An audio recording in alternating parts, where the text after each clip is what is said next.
Assalamualaikum warahmatullahi wabarakatuh. Selamat pagi, siang, sore, malam semuanya. Bagaimana kabar kalian? Semoga selalu dalam keadaan yang baik-baik saja. Gimana nih? Udah lama banget tak jumpa ya. Sekarang saya di sini kembali lagi di channel Dimensi Mimpi untuk menyapa kalian semua, untuk menemani hari-hari kalian semua. Wah, lama rasanya ya kita nggak jumpa gitu. Gimana rasanya? Duh, kangen banget nih sama kalian. Berapa bulan sih kita nggak ketemu ya. Oke, buat kalian yang udah nunggu-nunggu channel ini, kenapa kok nggak upload lagi? Mohon maaf banget ya, karena ya kemarin-kemarin masih banyak banget yang harus dikerjakan selain di channel Dimensi Mimpi ya. Jadi mohon maaf banget kalau di channel ini jadi terbengkalai gitu. Mohon maaf banget ya. Oke, tapi kabar baiknya sekarang saya hari ini siap untuk membawakan cerita ke kalian semua. Gimana nih buat kalian nih yang udah lama nunggu? Silahkan absen dulu di kolom komentar ya, seperti biasa ya. Yang lalu-lalu yang sudah sering banget absen di kolom komentar, sekarang absen lagi dong biar kita nggak lupa ya. Oke, dan buat kalian yang baru hadir, halo, selamat bergabung di channel Dimensi Mimpi. Oke, nggak perlu lama-lama lagi ya, kita langsung aja ke ceritanya nih. Jadi ada sebuah cerita yang ceritanya itu menurut saya ini hampir mirip-mirip dengan kasus yang lagi ramai kemarin. Apa yo, pasti tahu kan? Jadi cerita kali ini itu adalah ada seorang wanita yang mendapatkan kesialan ya, apa sih gitu, oleh beberapa kelompok remaja ya. Yang pada akhirnya si cewek ini memiliki balas dendam yang sangat murka banget gitu. Sampai keluarganya pun ikut-ikutan murka dengan si pelaku ini gitu. Yang kemarin kita sebut aja namanya ya. Yang kemarin itu kan namanya Vina. Nah, kalau yang ini itu namanya Fanny. Bisa gitu ya, dibalik gitu ya. Jadi ceritanya tuh pokoknya hampir sama banget ya. Kisi-kisinya seperti itu ya barusan. Dan untuk mengetahui ceritanya lebih dalam lagi, lebih detail lagi, ayo kita simak aja ceritanya berikut ini. Oke, sudah siap semua? Langsung aja kita masuk ke dalam ceritanya.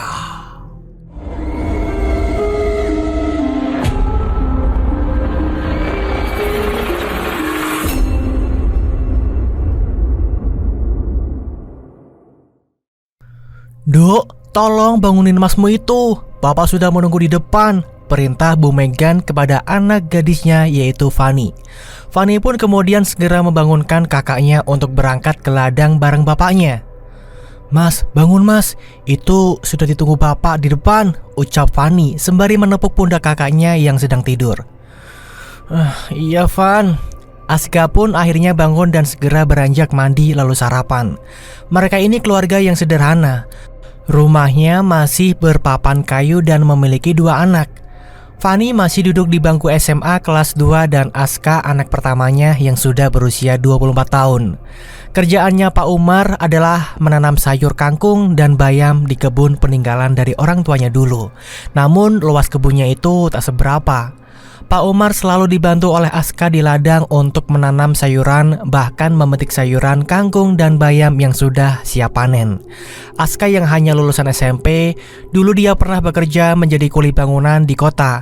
Namun karena hasilnya yang tak seberapa dan jarang mendapatkan panggilan, akhirnya dia memutuskan untuk pulang kampung dan membantu Pak Umar di ladang. Pagi itu, mereka sibuk masing-masing. Bu Megan yang menyiapkan sarapan untuk anak-anak dan suaminya. Fanny alhamdulillah bisa melanjutkan sekolah tidak seperti Aska kakaknya. Dan harapan orang tuanya serta kakaknya itu Fanny itu nantinya bisa kuliah. Fanny tergolong murid yang pintar dan cerdas, serta dirinya itu cantik. Pak Umar sudah sarapan duluan tadi dan kemudian Fanny berangkat ke sekolah dengan sepedanya.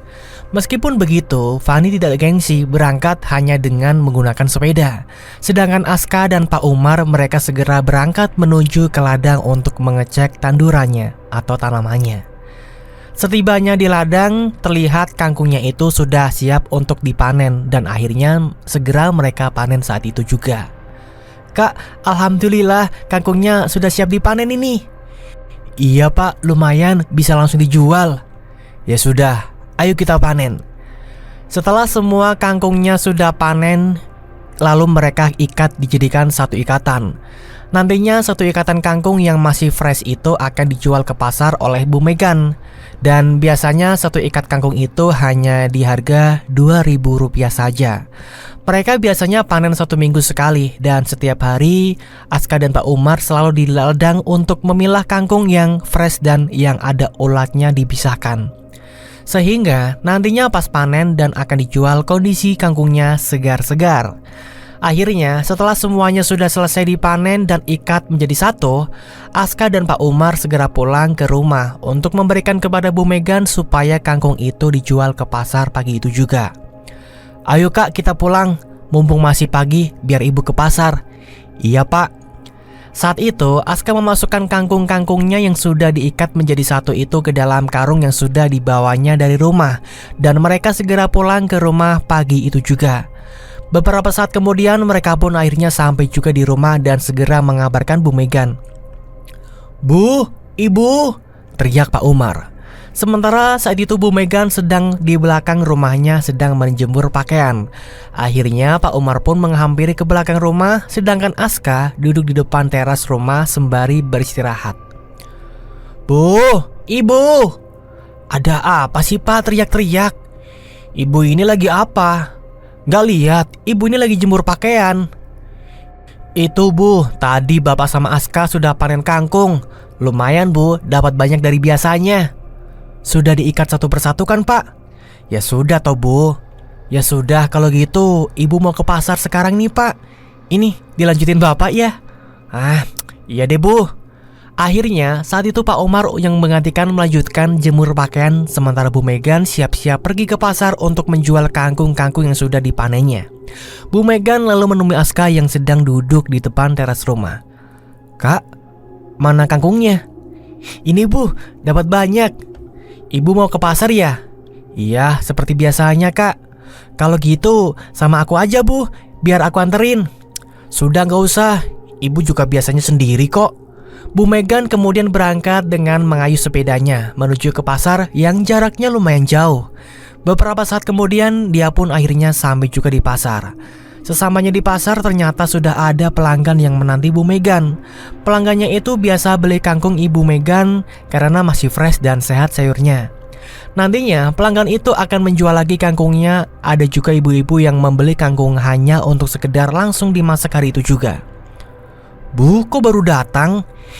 "Iya bu, saya telat. Tadi suami saya ke ladangnya juga kesiangan." "Oh ya sudah bu, saya pesan seperti biasanya ya, 10 ikat." "Iya bu, bentar saya hitung dulu." "Nah ini bu, sudah 10 ikat ya." "Nah jadi berapa bu semuanya?" 20.000 bu." Biasanya nanti pelanggan yang akan menjual kangkungnya lagi dijual dengan harga 3.000, mengambil keuntungan 1.000. Meskipun kangkungnya itu langsung habis dan laku, namun tetap saja hasil yang didapat dari jualan kangkung dengan harga segitu, hasilnya tetap pas-pasan, namun mereka tetap mensyukuri. Sedangkan Aska dan Fani juga tidak pernah neko-neko atau meminta hal yang lebih karena mereka memang berbakti kepada orang tuanya. Bahkan Aska di rumah kalau misalkan ada panggilan buat bantu-bantu kuli di rumah, biasanya kalau ada orang mau bangun rumah atau merenovasi rumahnya, biasanya dia juga diminta bantuin lumayan untuk pemasukan tambahan. Karena semua dagangan kangkung yang baru dibawanya itu langsung habis, Bu Mega pun segera pulang ke rumah. Sementara di sisi lain, Fani selalu belajar dengan giat dan memperhatikan gurunya dengan seksama ketika sedang menerangkan pelajaran sekolah. Dia juga di sekolah punya banyak teman. Mereka semua baik kepada Fani. Bahkan waktu jam istirahat, Fani hanya makan di kelas karena dia membawa bekal sendiri dari rumah yang sudah disiapkan oleh Bu Megan. Di kelasnya itu ada seorang cowok anak dari juragan terkaya di desanya, namanya Fari, dan satu temannya lagi yang bernama Tio. Mereka sangat sombong dan sok gitu gayanya. Fari ternyata suka sama Fani, namun nampaknya Fani tidak tertarik dengannya. Fari orangnya suka membuli orang lain dan sok-sokan jadi jagoan di kelasnya. Kala itu Fani sedang makan sendirian di kelas. Karena teman-temannya belum kembali dari kantin, tiba-tiba saja Fari dan Tio datang menghampiri dan menggoda Fani. "Hai Fani, kok sendirian aja sih? Sini biar aku temenin ya, ucap Fahri sambil mencolek pipi Fanny. Apaan sih, gak sopan banget, ucap Fanny memberontak. Ah, jangan galak-galak gitu dong cantik, nanti cantiknya hilang loh, rayu Fahri. Saat itu Fanny tidak menanggapi sama sekali rayuan Fahri, dia malah risih dan ilfil. Kemudian Fahri dan Tio duduk di bangku yang ada di depannya bangku Fanny. Van, aku serius mau ngomong sesuatu sama kamu. Ngomong apa? Aku suka sama kamu, Van. Kamu mau gak jadi pacar aku? Tenang, Van, nanti kalau kamu jadi pacar aku, apa yang kamu minta pasti akan aku belikan tanpa terkecuali. Fahri berucap gitu dengan sombongnya.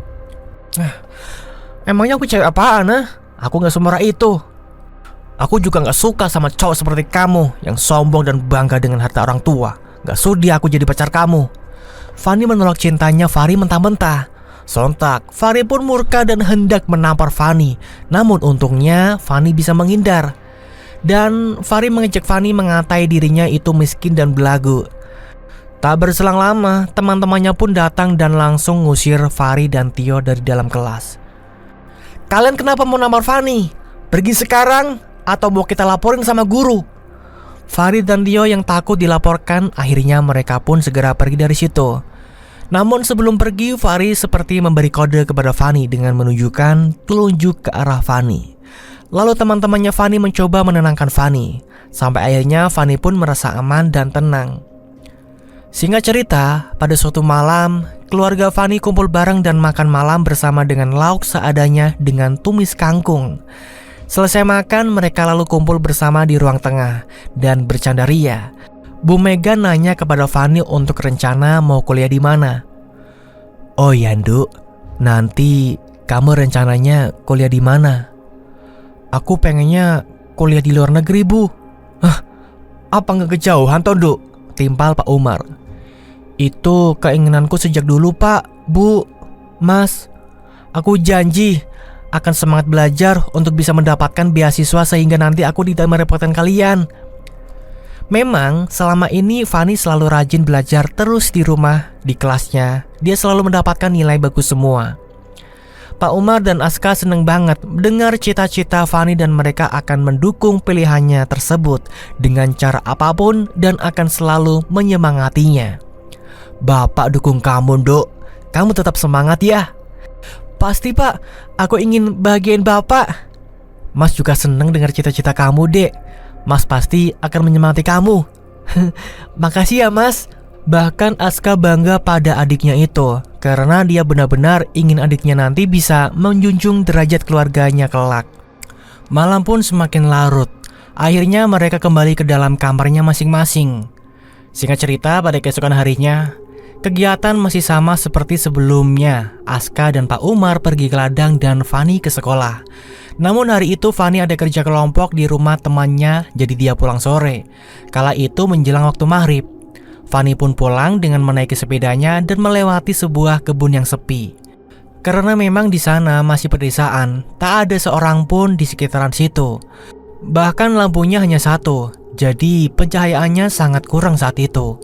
Namun tiba-tiba saja Fanny dikejutkan dengan kemunculan sosok kain hitam di depan jalan. Sehingga Fanny pun kaget hingga akhirnya dia terjatuh dari sepedanya, menabrak sebuah pohon dan kemudian pingsan di tempat yang sepi itu. Brak! Akhirnya saat itu Fanny ambruk pingsan setelah menabrak pohon. Ternyata sosok yang menghadangnya itu adalah Fahri yang mengenakan kain panjang sengaja mengusili Fanny karena dia masih tidak terima atas penolakannya itu. Kala itu Fahri dan Tio sengaja menunggu Fanny yang katanya masih kerja kelompok. Mereka menyembunyikan motornya di semak-semak. Dan saat Fanny terlihat dari kejauhan, mereka pun muncul dengan mengagetkannya. Namun Fahri dan Tio panik saat Fanny malah pingsan dan menabrak sebuah pohon. Padahal niat awal mereka hanya cuma ngagetin aja. Oh aduh, Fanny pingsan tuh Far. Ya udah, ayo kita samperin. Kamu sih keterlaluan, ucap Tio. Kan aku masih gak terima dia nolak aku. Ya aku kerjain aja sekalian. Segera mereka kemudian menghampiri Fanny. Namun saat itu dalam kondisi yang sepi. Tio terlintas niat buruk. Dia mengajak Fanny untuk menikmati tubuhnya Fanny. "Far, ada mangsa ini." "Maksudnya apa yo?" "Kita nikmatin saja tubuh indahnya Fanny." "Ah, enggak, jangan ngaco kamu." "Udahlah, mumpung dia nggak sadar. Mana lagi ada kesempatan kayak gini. Lihat nih, sepi, nggak ada siapa-siapa." Fahri yang sempat menolak ajakan Tio. Namun Tio terus memaksa dan bilang kalau Fahri tidak mau, Tio akan tetap melakukan itu. Tapi nanti jika terungkap, maka Fahri juga akan kena meski tidak ikut menggauli Fanny. Akhirnya Fahri pun mau. Mereka menyembunyikan sepeda milik Fanny dan menggotong tubuhnya Fanny masuk ke dalam kebun yang tertutupi semak-semak. Dan dengan teganya, mereka melakukan itu dengan langsung melucuti pakaian Fanny hingga terbuka semuanya. Nampaklah tubuh Fanny yang memang cantik dan berbadan bagus itu. Mereka yang sudah tidak tahan akhirnya langsung menjamah paksa tubuhnya Fanny. Fanny yang kala itu belum sadar karena pingsan. Fahri dan Tio bergantian, yang pertama Tio dulu. Dan sekarang gilirannya Fahri melakukan itu. Namun saat Fahri yang melakukan itu, tiba-tiba saja Fanny langsung tersadar. Dia terkejut saat mendapati Fahri yang sedang menjamahnya. Sontak Fanny pun berteriak. Namun saat Fanny akan teriak, seketika Fahri langsung membungkam mulut Fanny. Tol!" "Diam, jangan teriak," ucap Fahri. Fahri pun terpaksa menghentikan aksinya itu. Dan Tio mengancam kepada Fanny jika nanti memberitahu siapa-siapa, maka Fanny akan dibunuh. "Hei Fanny, awas aja ya. Kalau kamu bilang ke siapa-siapa, akan kupastikan kamu tidak akan selamat, alias kita bunuh." Kemudian Fahri dan Tio segera pergi dari tempat itu dengan perasaan puas karena telah menikmati kecantikan Fanny. Fanny pun hanya terdiam dan ketakutan trauma. Dia masih merasakan sakit pada bagian intimnya karena mahkotanya telah direnggut paksa oleh bocah bangsat. Dia menangis sesungguhkan lama saat itu sambil mencoba menutup semua pakaiannya yang acak-acakan. Dia terbayang-bayang soal cita-citanya yang seakan telah pupus harapannya karena kondisi yang dialaminya saat itu. Kemudian dia mencari sepedanya dan segera pulang dalam keadaan masih tetap nangis. Fanny sampai di rumah hampir isya, dan kala itu dia mencoba untuk tetap tegar dan tidak menangis. Bajunya ini masih kotor dan acak-acakan. Bu Megan saat itu sudah menunggu di depan rumah karena khawatir, dan dia terkejut saat melihat kondisi anak gadisnya yang acak-acakan. Bu Mega mencoba menanyakan kepada Fanny, namun dia yang masih diam hingga usai ditanya. Terus Fanny yang trauma langsung nangis dan memeluk Bu Megan lalu masuk ke dalam kamar. "Kamu kenapa, Dok? Kok baru pulang jam segini?" "Dok, kamu kenapa? Kok diam saja? Jawab ibu, Dok. Kenapa baju kamu kotor dan acak-acakan seperti ini?" Aska dan Pak Umar yang masih duduk di ruang tengah kaget melihat adiknya itu menangis. Dan di waktu di dalam kamar, Fanny pun menceritakan semua. Dia sudah tidak peduli dengan ancamannya Tio. Kala itu Aska yang mendengar cerita Fanny langsung murka semurka-murkanya atas apa yang dialami adik satu-satunya, dan Aska tahu tentang Fahri dan Tio. Namun Aska yang hendak menghampiri si bangsat itu dicegah oleh Pak Umar karena beliau tidak ingin main kekerasan dan punya rencana untuk laporin ke pihak berwajib saja. Aska pun pura-pura nurut saat itu dan malah milih menenangkan Fanny dulu. Usai jam 11 malam, Fanny yang sudah sedikit tenang dan tidur bareng Bu Megan, Pak Umar juga sudah tidur kala itu. Aska diam-diam keluar rumah dan menghampiri dua bangsat itu malam itu juga. Dia tahu kalau mereka biasanya jam segini masih ngetem di tongkrongannya. Sementara di tempat tongkrongan, Fahri dan Tio sedang dongengan dan nyanyi-nyanyi di sana bersama 3 temannya. Jadi jumlahnya 5 orang di sana. Tiba-tiba saja Aska datang dengan kondisi wajah sangat murka. Fahri dan Tio yang melihat itu ketar-ketir, sedangkan ketiga temannya tidak tahu apapun. Aska tanpa ada aba-aba apapun langsung menarik kerah Tio dan langsung menghajarnya sambil memakinya. Tio yang tidak sempat melawan hanya bisa pasrah dengan kejam. Aska mematahkan tulang kaki dan tangan Tio yang kelihatan berteriak kesakitan dengan luka lebam di wajahnya. Tak berhenti di situ, Aska langsung menatap ganti ke arah Fahri. Sebelumnya dia berkata kepada 3 teman lainnya yang tidak tahu apapun. "Diam kalian bertiga, jangan ikut campur urusanku jika tidak ingin kupatahkan kaki dan tangan kalian." Mereka bertiga pun hanya diam ketakutan. Kemudian Aska langsung menarik paksa Fahri yang ternyata pengecut dan gak berani melawan. "Dasar bangsat, apa yang kau lakukan pada adikku?"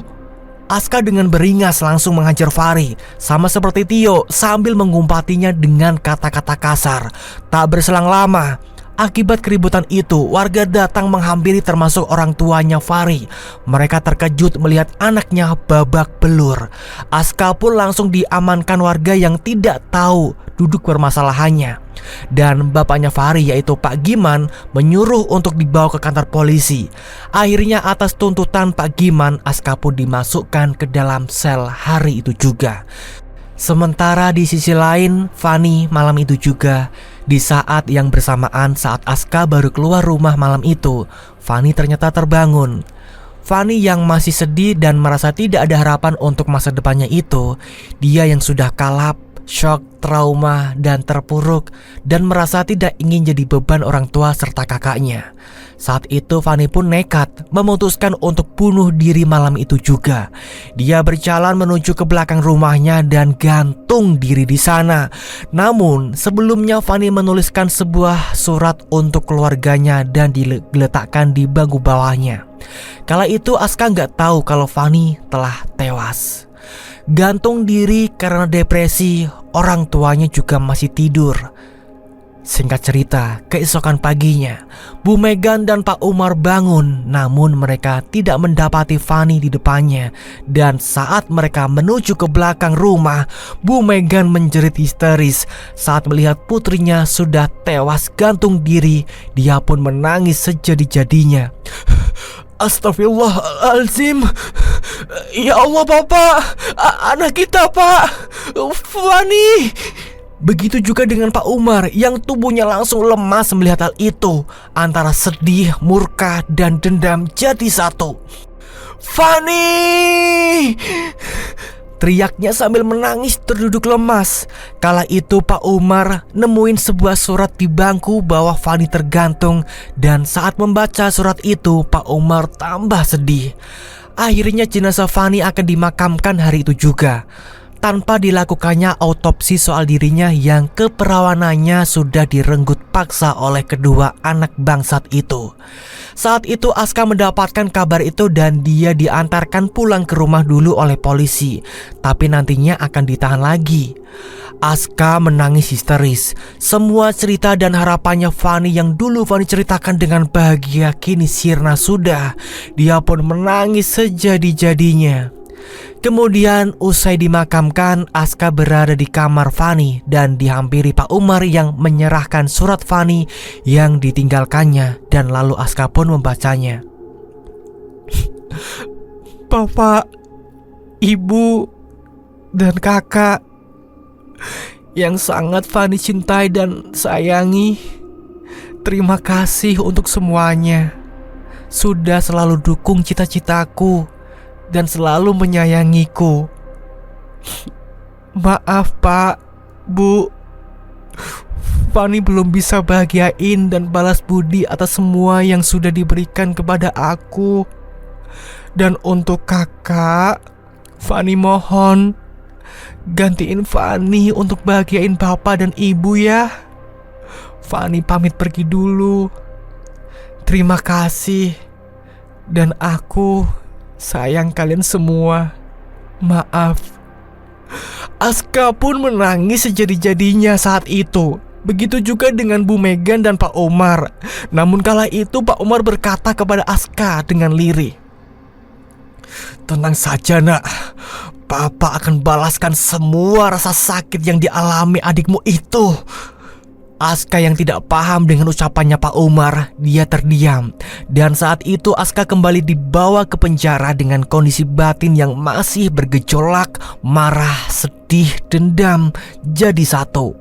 Parahnya, Fahri dan Tio tak mengakui kesalahannya saat ditanyai Pak Giman, dan akhirnya Pak Giman malah menuntut Aska dan akhirnya ditetapkan di penjara selama beberapa tahun. Singkat cerita, Pak Umar yang sudah kalap kala itu dia semakin murka saat tahu Bu Megan kini hanya terdiam diri dan sedih di rumah. Dia sering melamun karena Fanny meninggal dan Aska yang berada di dalam sel.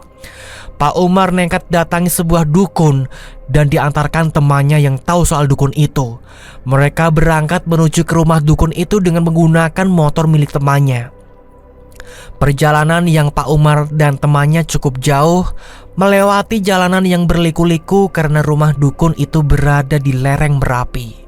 Mereka melewati jalanan yang di kanan kirinya hutan.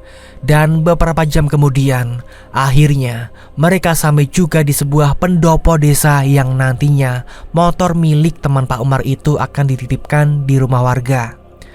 Sesaat kemudian mereka berjalan kaki masuk ke dalam hutan melewati jalanan setapak bebatuan saat sore hari. Hawanya semakin dingin dan menusuk ke dalam tulang. Pak Umar dan temannya itu terus berjalan meskipun masih sangat jauh. Karena tekadnya Pak Umar sudah bulat ingin membalaskan dendamnya itu. Beberapa saat kemudian mereka pun akhirnya sampai juga di rumahnya dukun yang ada di tengah hutan berpapan kayu. Sesamanya di depan rumah, Mbah Slamet langsung mengetuk pintu rumahnya beberapa kali.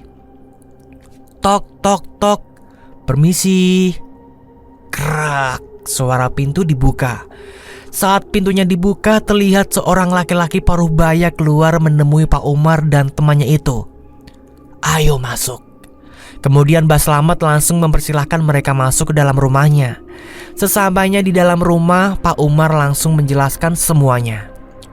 Saya mau kirim santet Mbah kepada mereka bertiga yang sudah membuat keluarga saya menderita.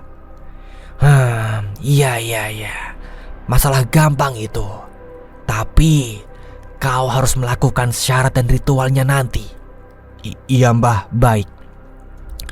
Syaratnya mahar yang cukup besar. Apa kau sanggup? Iya Mbah, saya sudah siapkan. Berapa Mbah? 10 juta. Saat itu Pak Umar sudah menyiapkan uangnya yang dia pinjam dari temannya yang nantinya akan dicicil mipil. Karena Pak Umar benar-benar sudah sangat dendam, jadi apapun dia lakukan. Pak Umar pun langsung memberikan uang maharnya kepada Mbah Slamet saat itu juga. Malam pun tiba. Pak Umar akan melakukan ritual di dalam ruangan yang sudah disiapkan di dalam rumahnya Mbah Slamet. Di dalam ruangan ritual itu Mbah Slamet langsung membakar kemenyan dan sudah ada di sana beberapa sesajen yang sudah disiapkan.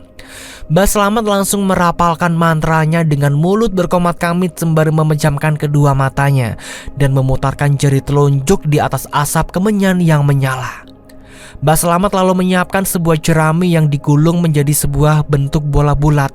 Kemudian jerami bentuk bola itu Mbah Slamet letakkan di bakaran kemenyan sehingga jerami bola tersebut terbakar api yang membara. Pak Umar yang melihat itu merinding ketakutan serta tubuhnya yang ikut gemeteran. Sesaat kemudian tiba-tiba saja hembusan angin kencang datang masuk ke dalam ruangan ritual itu. Dan sesaat kemudian ada sebuah asap berwarna merah tebal masuk ke dalam ruangan ritual itu. Sontak Pak Umar yang melihat asap tebal itu pun terkejut. Sementara saat itu temannya Pak Umar menunggu di ruang tamu tidak ikut masuk ke dalam ruangan ritual. Sesaat kemudian asap tebal warna merah itu berubah menjadi sosok menyeramkan. Sosok tinggi besar berwarna merah menyala. Sekucur tubuhnya membuat Pak Umar semakin merinding. Tatapan mata sosok itu sangat menyeramkan sekali. Dan baunya sangat busuk sekali seperti bau bangkai tikus. Lalu Mbah Slamet mencoba untuk berkomunikasi dengan sosok itu. Entah apa yang mereka bicarakan karena hanya berbisik dan Pak Umar tidak mendengar. Beberapa saat kemudian sosok menyeramkan itu pun menghilang begitu saja dengan meninggalkan kepulan asap berwarna merah. Setelahnya Mbah Slamet menyuruh Pak Umar untuk pulang karena semua ritualnya itu sudah selesai. Pulanglah, semua sudah terlaksana.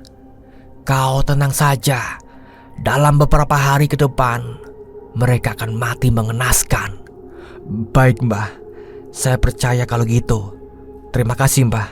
Saya pamit pulang dulu. Mbah Selamat pun menganggukkan kepalanya menjawab ucapannya Pak Umar. Akhirnya malam itu juga Pak Umar dan temannya itu pulang melewati jalanan setapak bebatuan malam-malam yang gelap dan sepi sekali. Saat mereka sedang melewati jalanan setapak berduaan saja, suasananya sangat mencekam sekali, membuat bulu kuduk merinding. Mereka tiba-tiba saja mendengar ada suara wanita yang tertawa mengikik, menggema di hutan itu. Sontak mereka pun langsung merinding. Suara apa itu, Mar? Tanya temannya. Sepertinya itu suara kuntilanak. Suaranya khas sekali. Aku takut, Mar. Sesaat kemudian, betapa terkejutnya mereka ketika melihat sebuah pohon besar yang ada di sampingnya mereka itu. Ada sosok kuntilanak dengan wajah hancur menyeramkan mengayunkan kedua kakinya sambil tertawa mengikik. Mereka langsung teriak dan mencoba lari terbirit-birit di jalan setapak itu. Beberapa langkah mereka berlari sudah cukup jauh dari tempat tadi. Mereka pun terhenti sejenak untuk mengatur nafasnya yang terasa tidak beraturan. Kita istirahat dulu lah, Mar. Aku gak kuat capeknya. Akhirnya saat itu Pak Umar dan temannya istirahat dan duduk di bawah pohon. Beberapa saat kemudian mereka yang sedang istirahat sembari mengatur nafasnya tiba-tiba saja dikejutkan lagi dengan suara langkah kaki yang sangat berat dan membuat tanah bergetar. Puk, puk, puk. Mereka kemudian ketakutan lagi. Detak jantungnya tadinya yang sudah mulai normal sekarang berdebar lebih kencang lagi. Saat yang bersamaan itu ada hembusan angin kencang yang datang seperti angin puting beliung, membuat malam itu semakin mencekam dan membuat mereka merinding. Sesaat kemudian terlihat ada sosok genderuwo yang tinggi besar berwarna hitam berbulu lebat dan wajah menyeramkan. Sontak Pak Umar dan temannya itu langsung gemeteran karena Pak Umar tidak kuat melihat sosok itu, apalagi sudah lemas dari tadi. Akhirnya dia pun ambruk pingsan. Begitu juga dengan temannya sesaat kemudian ikut ambruk pingsan. Tak terasa semburan sinar mentari pagi dari ufuk timur mulai menyinari dan suara kicauan burung yang saling bersahutan. Mereka akhirnya baru tersadar dari pingsannya semalaman. Pak Umar yang sudah bangun lebih dulu lalu membangunkan temannya. Kemudian mereka segera pulang pagi itu juga, melanjutkan perjalanannya untuk keluar dari dalam hutan dan mengambil motor yang dititipkan di rumah warga. Singkat cerita, malam harinya Fahri yang sedang ngetem dengan Tio di tongkrongan seperti biasanya. Karena sudah larut malam sekitar pukul 12 malam, mereka pun segera beranjak pulang ke rumah. Namun karena jalanan yang mereka sepi sekali dan gelap, tiba-tiba saja saat itu Fahri dan Tio yang berboncengan naik motor seketika merinding ketika mencium bau seperti mayat. Aku kok merinding ya, Far? Ucap Tio. Iya, sama aku juga. Akhirnya Fahri yang nyetir mencoba mempercepat laju motornya karena takut dan sepi. Namun tiba-tiba saja dikejutkan dengan sosok Fani yang berdiri di depan jalan yang mereka lewati. Sontak Fahri saat itu langsung mengerem mendadak. Dia langsung gemeteran merinding dan takut karena melihat arwahnya Fani dengan wajah yang murka menatap tajam ke arah mereka. Far, aku takut, Far. Gara-gara kamu sih. Waktu itu pakai ngajak ngelecehin Fani, jadi gini kan akhirnya. Iyalah, kamu juga menikmati kan. Saat itu mereka malah saling menyalahkan. Sesaat kemudian sosok Fani menghilang dan akhirnya Fahri serta Tio melanjutkan kembali perjalanannya ke rumah. Akan tetapi di jalanan yang kanan kirinya kebun, tepatnya saat mereka sudah menjamah tubuh Fani saat itu, tiba-tiba saja Fahri dikejutkan lagi dengan sosok Fani di hadapannya. Sontak membuat Fahri yang terkejut langsung oleng, tidak fokus dan menabrak sebuah pohon pisang di sana. Bruak!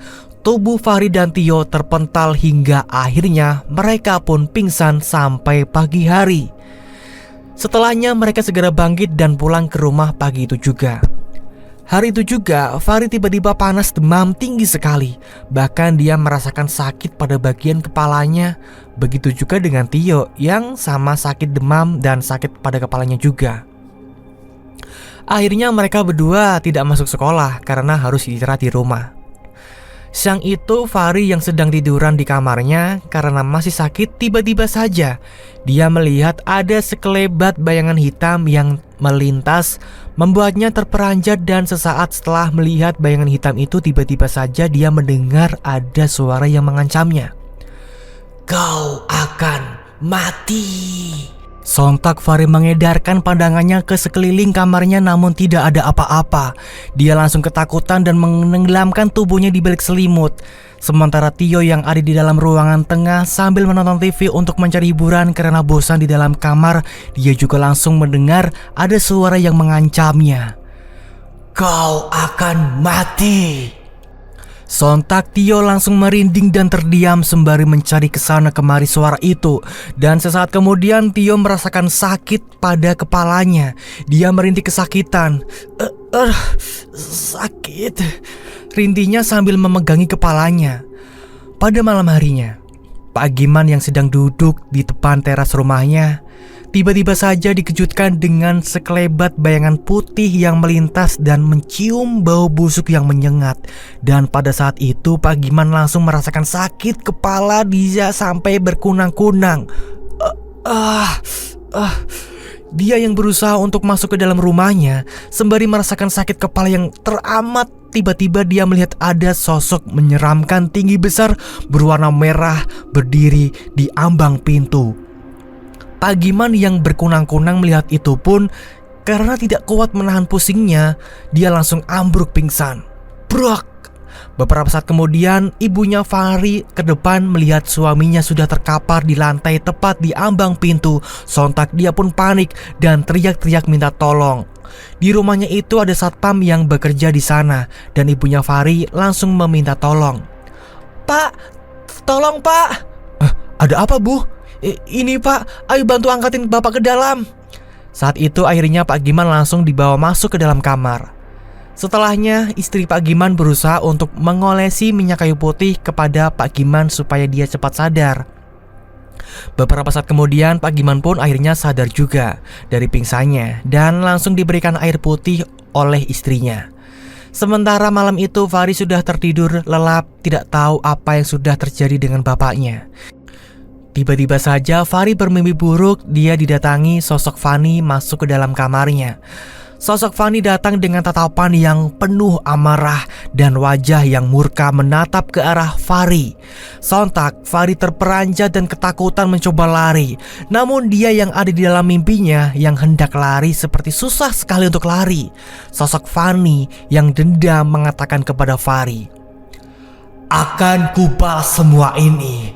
Aku tidak terima." "Fani, jangan.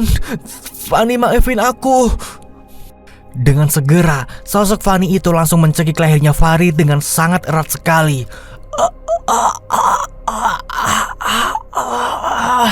Membuat Fahri tercekik, lidahnya menjulur ke depan dan kedua matanya yang melotot tajam karena dicekik. Hingga akhirnya beberapa saat kemudian Fahri terbangun dari tidurnya dengan nafas yang terasa tidak beraturan. Keringat membasahi tubuhnya. Gimana ini? Fani terus neror aku, gumamnya ketakutan. Duar! Tiba-tiba saja terdengar ada suara ledakan yang sangat keras sekali membuat Fahri terkejut. Karena penasaran dia pun bangkit dan mencoba untuk keluar rumah. Dan saat itu juga Pak Giman serta ibunya Fahri juga mendengar ada suara ledakan itu. Mereka bertiga langsung beranjak ke depan untuk melihat apa yang sebenarnya sudah terjadi. Setelah mereka sudah berada di depan rumah dan melihat ke atas atap rumahnya, betapa terkejutnya mereka melihat ada sebuah asap merah tebal di sana. Karena Pak Giman dan istrinya pikir itu hanya asap orang main petasan saja barusan, dan petasan itu jatuh di atapnya. Untungnya tidak terbakar, pikir mereka. Akhirnya mereka pun segera masuk ke dalam rumah lagi. Sementara Fahri yang masih terus melihat ke asap merah tebal yang ada di atas atap rumahnya itu. Karena masih penasaran, dia masih terus melihat.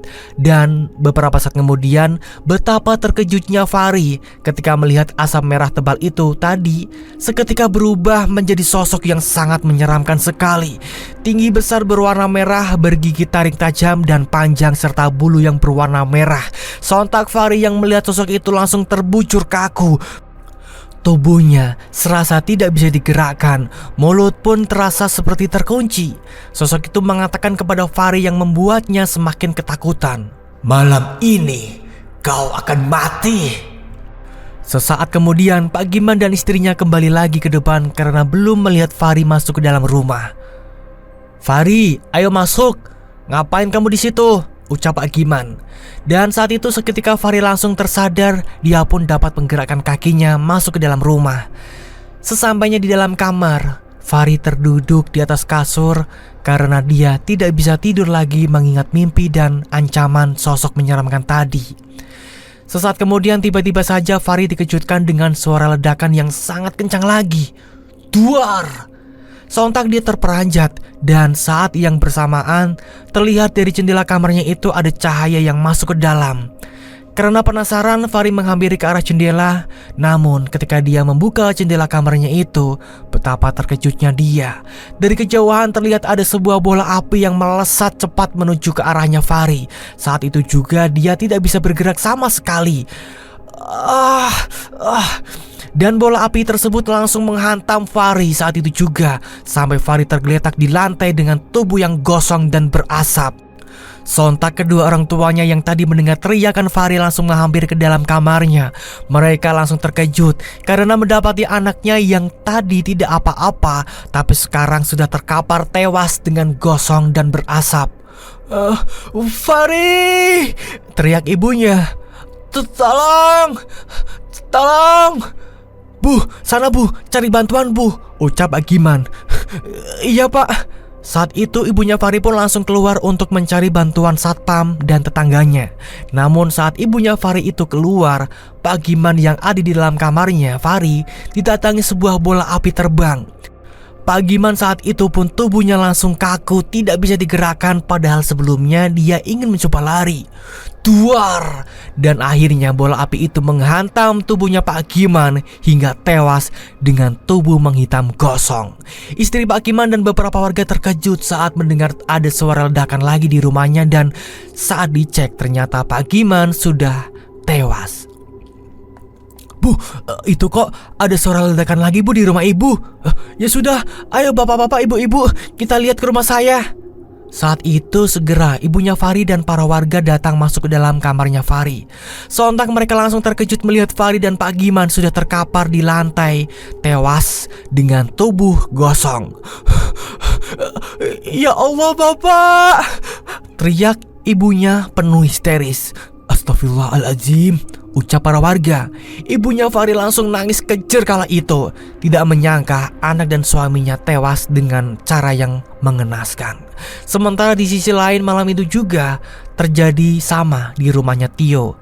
Dia yang terbangun karena mimpi buruk. Tiba-tiba saja Tio didatangi sosok Fani dengan wajah yang murka dan tatapannya yang tajam. Fani, kau harus menerima apa yang aku rasakan. Malam ini juga kau akan mati. Fani, tolong maafin aku, Fan.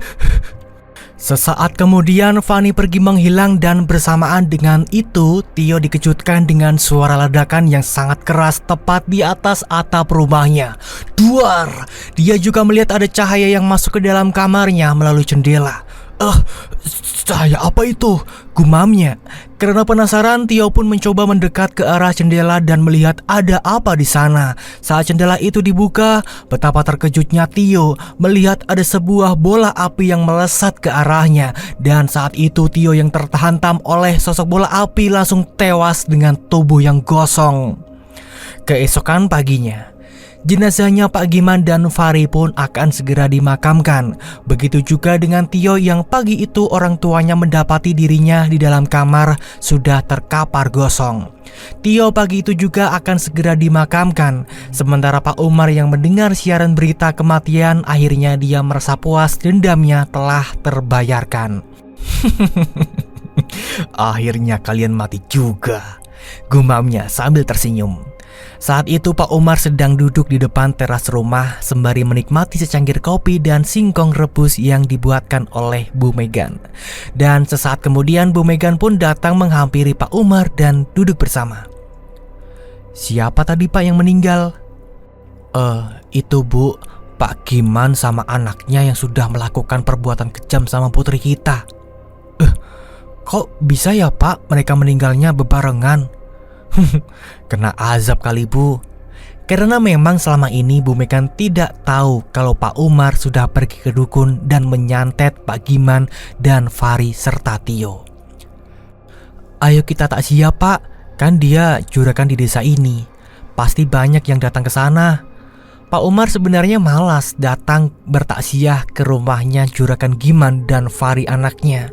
Tapi karena dia tidak mau dicurigai, akhirnya Pak Umar mengiyakan ajakan istrinya. Ya udah Bu, ayo siap-siap. Saat itu segera Pak Umar dan Bu Megan bersiap-siap karena akan pergi bertakziah ke rumahnya Pak Giman. Sesampainya di sana, udah ada banyak orang yang bertakziah. Namun kebanyakan mereka menggunjing jenazahnya Pak Giman dan Fari atas kejadian semalam. Pak Umar pun senang sekali setelah melihat jenazah Pak Giman dan Fari itu gosong. Namun hatinya masih tetap sedih. Karena bagaimanapun Fani tidak akan kembali hidup. Dan mulai dari situ Pak Umar mencoba melanjutkan hidup serta mencoba menghibur Bu Megan yang masih tampak sedih. Singkat cerita, 6 tahun kemudian, Aska akhirnya dikeluarkan dari tahanan. Kini dia kembali lagi kerja, bantu Pak Umar dan Bu Megan yang kala itu sudah mulai menerima kepergiannya Fani. Aska berjanji akan membahagiakan orang tuanya sesuai pesan yang dititipkan Fani. 1 tahun kemudian, akhirnya Aska bisa mengembangkan usahanya dan tidak hanya menanam kangkung saja, dia juga menanam sayuran lainnya. Dari situlah Aska bisa sukses dan beli lahan lagi, dan akhirnya bisa bantu perekonomiannya Pak Umar dan Bu Megan. Bahkan kini rumahnya sudah direnovasi dari biaya kerja kerasnya itu. Tidak lupa pula setiap Jumat Pak Umar, Bu Megan dan Aska selalu berkunjung ke makam Fani dan selalu mendoakannya. Aska saat itu yang berkunjung ke makamnya Fani mengucapkan sesuatu sebelum pulang. Dek, semoga kamu tenang ya di sana. Kakak sudah wujudin harapanmu, Dek. Kakak sudah bisa bahagiain bapak dan ibu.